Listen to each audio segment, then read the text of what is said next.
Well, that's completely untrue.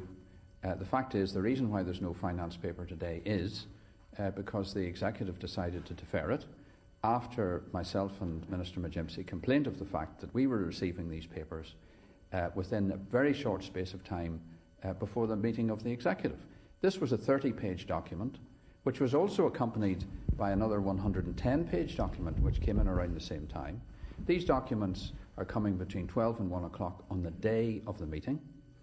The paper was circulated from the Finance Ministry. It wasn't an executive paper until 14 minutes to 3 in the afternoon when the Executive Secretariat circulated. That was after the meeting started.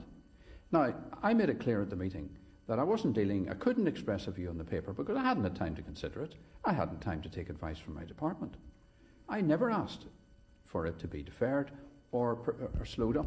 I just said I couldn't take a view on it because I hadn't had time. And Minister McGimpsey said the same thing. Then Nigel Dodd said on the floor of the House today, blamed us for holding this back. And I went down and raised a point of order, a thing I've never done in my life, and I wouldn't be discussing executive business until such times as he made an issue of it on the floor. And I'm just not standing for it. And I've told the Executive Secretariat that if there are any papers that are delivered in this fashion again, we will not accept them. And if we don't like what's in them or any decisions arising from them, I'll go to the High Court. You seem to have very, very strong feelings about this. I have very strong feelings about it because we've been messed around. To throw very important documents in front of ministers at such short notice is a scandal. It wouldn't happen in any other business or any other way of life.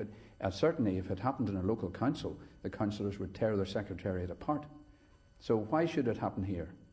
Earlier, you described the executive as being a huckster shop.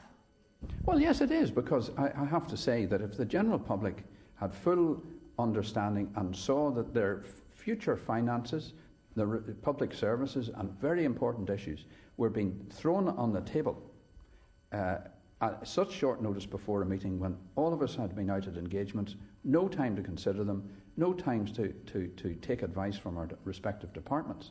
Now, it's not the fault of the civil service. This is the fault, and the reason why it was late was because there clearly wasn't agreement between Sinn Féin and the DUP on the papers. There's no other explanation.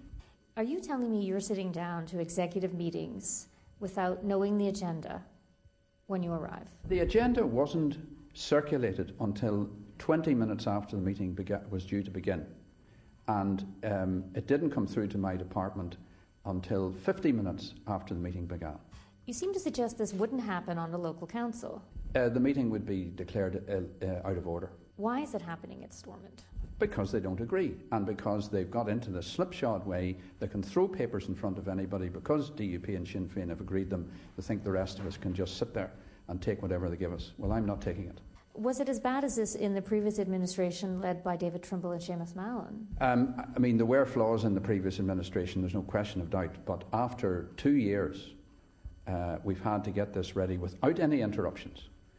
To still be in this position after over 2 years is nothing short of a disgrace.